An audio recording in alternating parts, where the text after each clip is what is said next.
আবার নবান্ন অভিযান হবে।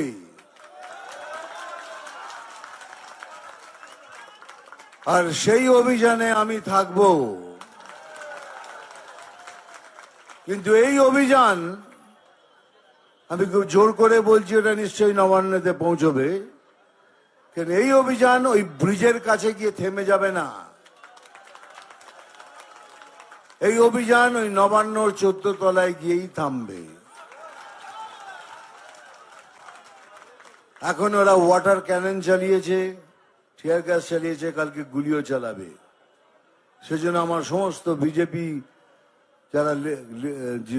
যারা ক্যাডার আছেন, যারা বিজেপি করেন না তারাও অন্য পার্টি করেন, সবাইকে বলছি তৈরি থাকুন, দিন এসে গেছে, হয়তো আত্মাহুতিও দিতে হতে পারে। Be ready for that. উৎসব প্রত্যেক বছরই হবে, দুর্গা মা প্রত্যেক বছরে আসবে, কিন্তু অভয়া আর দুবার আসবে না। অভয়া তার মায়ের কোল বাবার কোল ছেড়ে দিয়ে চলে গেছে, কিন্তু যায়নি। আমরা ওকে যেতে দেব না, আমরা বাঁচিয়ে রাখবো, আমাদের ভালোবাসা দিয়ে অভয়াকে বাঁচিয়ে রাখবো। আর সেই জন্যই বলছি, যারা এই উৎসব করছেন তাদেরকেও বলছি, মনে রাখবেন সব থেকে আগে থাকবে অভয়া। তাকে সম্পূর্ণ ইজ্জত দিয়ে, রেসপেক্ট দিয়ে তারপরেই এই উৎসব শুরু করবে। বাংলাকে ভালোবাসি, বাংলাতে আসি, বোম্বেতে থাকি, উটিতে থাকি, ব্যাঙ্গালোরে থাকি, সমস্ত জায়গায় ঘুরে বেড়াই। আমার অবস্থা একটা অদ্ভুত। বাঙালি বলে মাথা উঁচু করে দাঁড়ার আর ক্ষমতা নেই। যেখানে যেই প্রশ্ন করে অভয়ার কি হলো, অভয়ার বিচার হবে না, এইভাবে আপনারা মেয়েকে মেরে দিলেন, আমি বুঝতেই পারি না কি জবাব দেবো তাদের। এইরকম অবস্থায় আবার যেসব শুনি, যেসব কথাবার্তা শুনি, আরো দুঃখ হয়। আমি খুব কম কথা বলি রাজনৈতিক, কিন্তু এবার আমি বলছি, কেন এটা এনাফ ইজ এনাফ। চোখ খুলে বসে আছি, জানি এই সরকার যেভাবেই হোক ওদের এই আন্দোলনকে ভণ্ড করে দেওয়ার চেষ্টা করবে। তারা তাদের এই স্টুডেন্টদের বদনাম করার চেষ্টা করবে, কোনোভাবে ম্যানিপুলেট করবে। আমরা দুটো কারণের জন্য এই মঞ্চ রেখেছি। একটা, অন্য সব পলিটিক্যাল পার্টির মতো তারা নিজেরা নিজের মতো করে প্রতিবাদ করেছে, আমরাও আমার মতো করে করেছি। আর সেকেন্ড, আমরা এখানে বসে চোখ খুলে বসে আছি, জানি এই সরকার যেভাবেই হোক ওদের এই আন্দোলনকে ভণ্ড করে দেওয়ার চেষ্টা করবে। তারা তাদের এই স্টুডেন্টদের বদনাম করার চেষ্টা করবে, কোনোভাবে ম্যানিপুলেট করবে, কিছু করে এই পুরো জিনিসটাকে ওরা ভণ্ডুল করে দিতে চায়। সেই জন্য আমরা দু চোখ খুলে বসে আছি। আর যখন সেটা হবে তখন অ্যাকচুয়ালি বিজেপির অ্যাকচুয়াল রূপ দেখতে পাবেন। এখন যারা আমরা বসে আছি, তখন আমাদের অ্যাকচুয়াল রূপ দেখতে পাবেন, আমরা মাঠে নামবো। কিন্তু এবার আমি একটা কথা বলছি, খুব ভালো করে শুনবেন।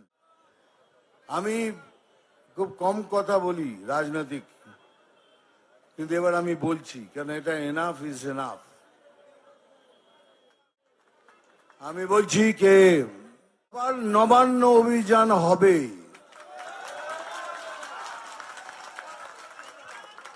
আর সেই অভিযানে আমি থাকব।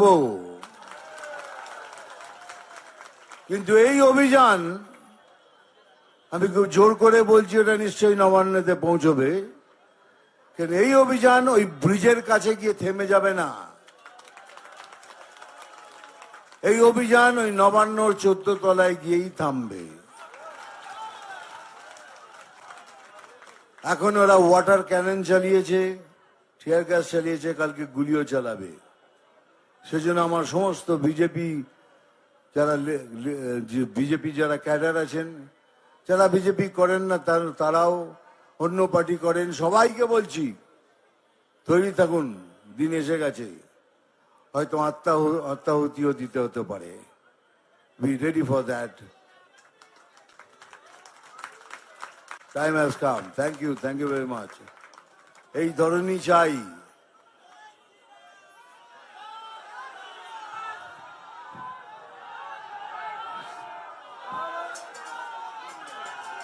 জয় শ্রীরাম। মনে থাকে যেন আমাদের তৈরি থাকতে হবে।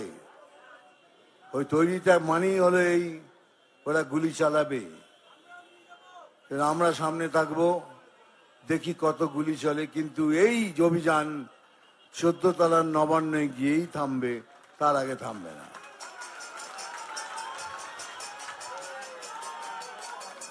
দেখুন, এমন একটা অবস্থা হয়েছে আমার, আমি বাংলাকে ভালোবাসি, বাংলাতে আসি, বোম্বেতে থাকি, উটিতে থাকি, ব্যাঙ্গালোরে থাকি, সমস্ত জায়গায় ঘুরে বেড়াই। আমার অবস্থা একটা অদ্ভুত। বাঙালি বলে মাথা উঁচু করে দাঁড়ানোর ক্ষমতা নেই। যেখানে যেই প্রশ্ন করে অভয়ার কি হলো, অভয়ার বিচার হবে না, এইভাবে আপনারা মেয়েকে মেরে দিলেন, আমি বুঝতেই পারি না কি জবাব দেবো তাদের। এইরকম অবস্থায় আবার যেসব শুনি, যেসব কথাবার্তা শুনি, আরো দুঃখ হয়। তবে একটা কথা বলে রাখি, উৎসবের আমি এগেনস্টে নই, আমি উৎসবের বিপক্ষে নেই, কিন্তু উৎসব প্রত্যেক বছরই হবে, দুর্গা মা প্রত্যেক বছরে আসবে, কিন্তু অভয়া দুবার আসবে না। অভয়া তার মায়ের কোল, বাবার কোল ছেড়ে দিয়ে চলে গেছে, কিন্তু যায়নি। আমরা ওকে যেতে দেব না, আমরা বাঁচিয়ে রাখবো, আমাদের ভালোবাসা দিয়ে অভয়াকে বাঁচিয়ে রাখবো। আর সেই জন্যই বলছি, যারা এই উৎসব করছেন তাদেরকেও বলছি, মনে রাখবেন, সব থেকে আগে থাকবে অভয়া। তাকে সম্পূর্ণ ইজ্জত দিয়ে, রেসপেক্ট দিয়ে তারপরেই এই উৎসব শুরু করবেন। আর যদি না করেন, তাহলে বুঝবো আপনারা অভয়াকে ভালোবাসেননি, আপনারা অভয়াকে চান না। আর থার্ড, বিজেপিকে সবাই আন্ডার এস্টিমেট করে, ভাবে বিজেপি কি করবে, এই তো এদের সিট।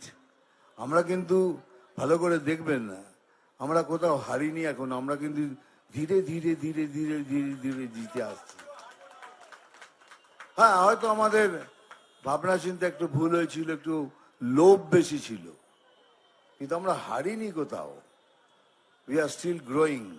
আর এই গ্রোথ যদি থাকে, it's matter of time now, আমরা জিতবই, আমরা জিতবই, আমরা জিতবই। তাই লাস্ট কথা বলছি, যা কিছু হয়ে যাক, অভয়াকে আমরা ভুলতে দেব না। ও যতই চেষ্টা করুক এই সরকার, অভয়াকে আমরা ভুলতে দেব না, যতক্ষণ না ওর জাস্টিস পাচ্ছি। আজকে এটা শেষ, কালকে নতুন করে আবার শুরু করব। Thank you very much.